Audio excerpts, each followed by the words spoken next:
Dear students, السلام علیکم۔ ہم اسلامت سال اول کا سیکنڈ چیپٹر پڑھ رہے ہیں ارکان اسلام، جس میں آج کا ہمارا ٹاپک ہے حج۔ حج جو ہے ہر صاحب استطاعت مسلمان مرد اور عورت پر فرض ہے زندگی میں ایک بار کرنا، لیکن عورتوں کے لیے شرط ہے کہ ان کے ساتھ ان کا محرم جو ہے وہ لازمی ہونا چاہیے۔ جب بھی کوئی مسلمان حج کا ارادہ کرتا ہے تو حج کرنے والے میقات پر وضو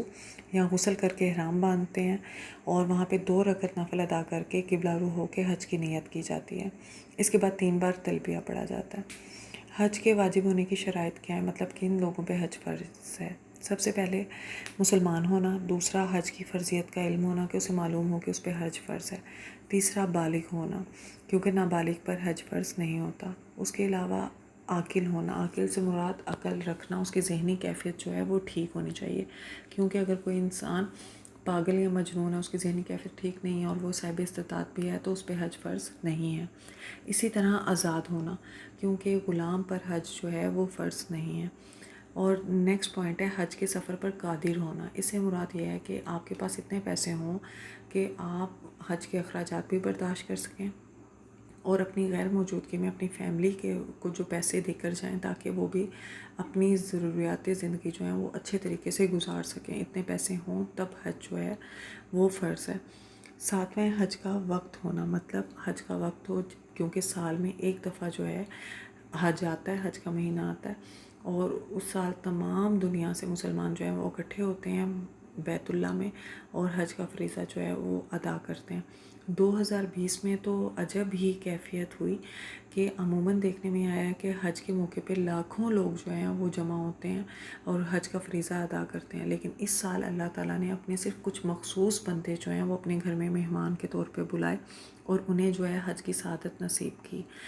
اس سال جو ہے بس کچھ ہزار لوگ تھے جو اللہ تعالیٰ کے مہمان بنے۔ رسول پاک صلی اللہ علیہ وسلم نے فرمایا، غازی فی سبیل اللہ اور حج اور عمرہ ادا کرنے والے اللہ تعالیٰ کے مہمان ہیں۔ اللہ تعالیٰ نے ان کو بلایا اور انہوں نے حکم کی تعمیل کی، پھر انہوں نے اللہ سے مانگا اور اللہ نے ان کو عطا کیا، مطلب کہ اللہ تعالیٰ نے ان کو جو مانگتے ہیں حاجی، اللہ تعالیٰ ان کی دعاؤں کو قبول کرتے ہیں۔ حج کی اہمیت کا اندازہ آپ اس بات سے لگائیں کہ کسی بھی دن کیا ہوا عمل اللہ تعالیٰ کو ان 10 دنوں میں کیے ہوئے عمل سے زیادہ محبوب نہیں ہے، پسندیدہ نہیں ہے۔ صحابہ نے پوچھا ہے اللہ کے رسول، جہاد فی سبیل اللہ بھی نہیں؟ آپ نے فرمایا جہاد فی سبیل اللہ بھی نہیں، ہاں مگر وہ شخص جو اپنی جان و مال کے ساتھ نکلے اور کچھ واپس لے کر نہ آئے۔ یہ 10 دن جو ہیں یکم ذی الحج سے لے کر 10 ذی الحج تک، ان 10 دنوں کی اللہ تعالیٰ نے قرآن پاک میں بھی قسم کھائی ہے۔ ان 10 دنوں سے عظمت والا کوئی دن نہیں ہے اور ان میں کثرت سے لا الہ الا اللہ، اللہ اکبر اور الحمدللہ پڑھنا چاہیے۔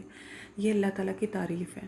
آپ عام روٹین میں دیکھیں نا کہ ہمیں وہ شخص اچھا لگتا ہے جو ہماری تعریف کرتا ہے، جو ہمیں گاہے گاہے ہماری تعریفیں کرتا رہتا ہے، تو ہمیں اس بندے سے محبت انسیت ہوتی جاتی ہے۔ تو آپ یہ اندازہ کریں کہ اللہ تعالیٰ کو اپنی تعریف کتنی پسند ہوگی، کہ جو انسان اللہ کی ہر وقت تعریف کرے گا تو اللہ تعالیٰ کتنا اس بندے سے خوش ہوگا۔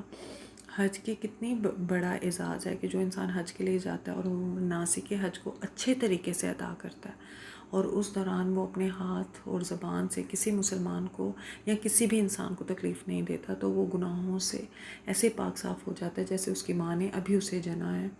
اس کے تمام گناہ جو ہیں حاجی کے معاف ہو جاتے ہیں، ختم ہو جاتے ہیں۔ اور جو لوگ حج پہ نہیں جا سکتے، جو اتنے صاحب استطاعت نہیں ہیں، تو وہ ان 10 دنوں میں کثرت سے اللہ کی تعریف کریں اور عرفہ کے دن کہتے ہیں 9 ذی الحج کا، 9 ذی الحج کا روزہ رکھیں، کیونکہ یہ حدیث ہے، آپ صلی اللہ علیہ وسلم نے فرمایا، مجھے امید ہے کہ عرفہ کے دن یعنی 9 ذی الحج کا روزہ ایک گزشتہ اور ایک آئندہ سال کے گناہ مٹا دیتا ہے۔ تو یہ کتنی بڑی بات ہے اور کتنا بڑا اعزاز ہے ان لوگوں کے لیے جو حج پہ اگر نہیں جا سکتے ہیں تو وہ اگر روزہ رکھیں تو ان کے گناہوں کو بھی مٹا دیا جائے گا۔ کہتے ہیں کہ اللہ تعالیٰ 9 ذی الحج کو پہلے آسمان پر رہتے ہیں پورا دن اور اللہ تعالیٰ اپنے بندوں پر فخر فرماتے ہیں فرشتوں کے سامنے، اور اس دن اللہ تعالیٰ جو ہیں وہ بہت زیادہ خوش ہوتے ہیں۔ تو کہتے ہیں کہ اس دن بہت زیادہ عبادت کرنی چاہیے اور اگر کوشش کریں کہ آپ روزہ رکھ لیں تو بہت اچھی بات ہے، کیونکہ وہ جو روزہ ہے وہ آپ کے تمام گناہوں کو جو ہے وہ مٹا دے گا، صغیرہ گناہوں کو۔ اول تو کوشش کرنی چاہیے کہ صغیرہ اور کبیرہ دونوں گناہوں سے بچیں۔ لیکن انسان خطا کا پتلا ہے، گناہ ہو جاتے ہیں، لیکن جب انسان سے خطا ہو جائے تو بجائے شیطان کی طرح سرکش بننے کے اور نافرمان بننے کے سر جھکا لے اور خدا سے معافی مانگ لے کہ یا اللہ گناہ ہو گیا تو معاف کر دے اپنی رحمت سے، آپ معاف کر دیں اپنی رحمت سے، تو اللہ تعالیٰ اس بندے سے بہت خوش ہوتے ہیں اور اس کے گناہوں کو معاف کر دیتے ہیں۔ حاجی 9 ذی الحج کو طلوع آفتاب کے بعد عرفات روانہ ہوتے ہیں اور 9 ذی الحج کے دن غروب آفتاب تک کچھ وقت کے لیے عرفات کے میدان میں ہی ٹھہرتے ہیں، کیونکہ وہاں ٹھہرنا بہت ضروری ہے۔ اور حج کا رکن اعظم جو ہے وہ عرفات میں قیام ہے، وہاں پہ قیام کرنا جو ہے وہ بہت ضروری ہوتا ہے۔ وہاں پہ مسجد نمرہ ہے عرفات کے میدان میں، جہاں پہ ظہر اور عصر کی نماز جو ہے وہ اکٹھی پڑھی جاتی ہے۔ یہ دیکھیں نا، اللہ تعالیٰ کی قدرت ہے، اس کی مرضی، اس کے فیصلے ہیں۔ کہاں تو ہم عام روٹین میں نہیں پڑھ سکتے ظہر اور عصر کی نماز اکٹھے، اگر ہم ظہر کا ٹائم گزر گیا تو قضا ہو جاتی ہے، اور اگر عصر کا ٹائم گزر گیا تو قضا ہو گئی، لیکن اللہ تعالیٰ کہتے ہیں کہ ظہر اور عصر کی نماز حج والے دن آپ اکٹھی پڑھیں،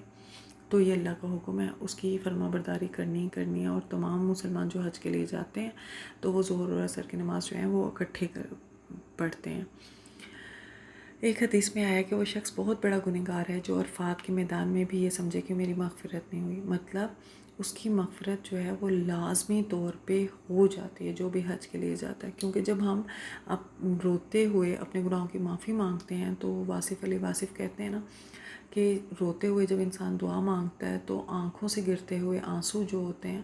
وہ انسان کی دعا کی قبولیت کی دلیل ہوتے ہیں۔ تو اللہ تعالیٰ ہم سب کو گناہوں کی معافی مانگنے والا بنائے، اپنا فرما بردار بنائے، اور ہمیشہ اپنے لیے دعا کیا کریں کہ اللہ تعالیٰ ہمیں سرکش اور نافرمان اور ظالموں میں ہرگز نہ بنانا۔